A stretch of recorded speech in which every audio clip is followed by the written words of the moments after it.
you guys very much. We set up an alarm, huh? You guys should be proud of that.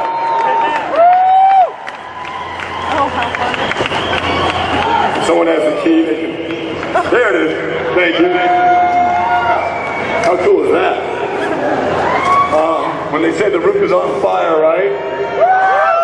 We're setting up alarms in here. Well, I want to talk to you about something very important to me right now, and that's the state of our economy, the state of our nation, the state of our world. Before I came on to this stage today, I had a very difficult time finding my source of energy. Come on, Ryan! I was on a red eye from Europe on the way in here. I was tired. And then I decided that I would ask for help. So I got onto my knees.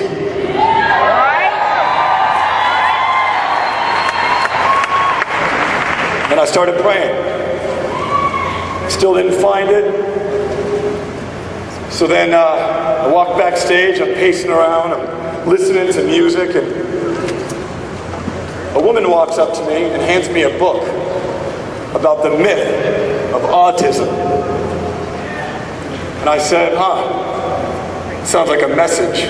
So I decided I would write my son a letter, and I'd like to read it to you, and I wrote it right back there, so it's the first time I've ever read it out loud, but I figure this would be the opportunity to do it because I know there's many fathers in here that are concerned and many mothers in here that are concerned about their children. And I think we should be very concerned about all of the children because right now they don't have jobs and they think the solution is to sit on their butts and protest. And I think the solution is to take action. Our children right now, they're acting very entitled. And as you know about my story, and the story of ViSalus, and the story of our founders, and the story of our leaders, and our ambassadors, entitlement is not a word allowed in our vocabulary and our family. Because our family, we're about excellence, we're about integrity, we're about change, we're about raising each other up when we're down, we're about helping each other through obstacles, we're about something different than the face of greed of corporate America. So in this family, we go to war against corporate America. We don't sit on our butts, we take action. Because we stand for something different. We don't sit for something different. Now I believe the injustice exists that they're speaking of. Don't get me wrong, I'm just calling to arms and to war, but not arms of weaponry, arms of mentality, arms of education. There is an inequality in America and all across the land, and it does exist with those of us who have the 1% of all the wealth. And the inequality is this. It is education, it is role model, it is mentorship, it's fathership. Why? Because 1 out of every 3 young men out there lacks a father. And I know many women in this room here know somehow, some way in our society, we made it okay for fathers to abandon their sons. And that ain't okay. Some of us and our family will be called to lead others. Some of us will be called to lead more sons than we have, and many of the leaders in this room here have many, many family members that they proudly adopted and helped lead. And the stories you've heard here all day long are simply stories of our family. And many of you are brand new to it and know this. Your story will be told on this stage because that's what our family stands for. Should you decide to take action, should you decide that you want the opportunity that you've heard here all day long. Now, I want to read to you something very personal because a lot of times they challenge what we stand for as a family. And we don't listen to the naysayers. But I'm going to read you something that I just wrote to my son, because the basic greed is around us, and I'll die for this cause.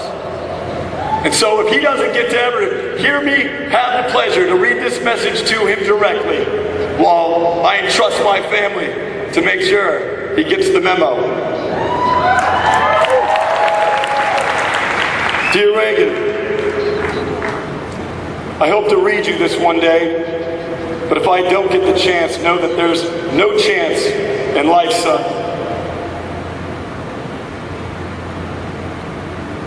That you are going to be a man of disadvantages. They're going to tell you things. They're going to manipulate you. They're going to brainwash you. You will meet the face of greed more so than other sons because of me and our cause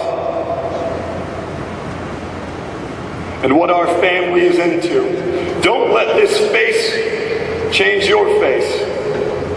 In this day we're at war. That's why I've left your inheritance to charity. Because I want you to serve in an army against greed. I want you to serve as the CEO of your own family one day. If life is unfair, change your family story, son. Your disadvantages are a myth created by you and only you.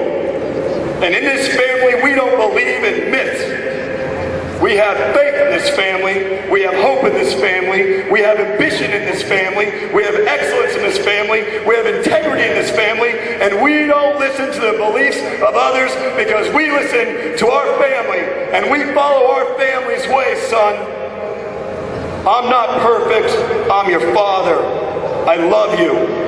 And I know you can do better than me, be stronger than me, and take your father's cause far beyond he ever could, son. My wish for you is to do all that you can do for others because God has blessed you with the family that you're a part of.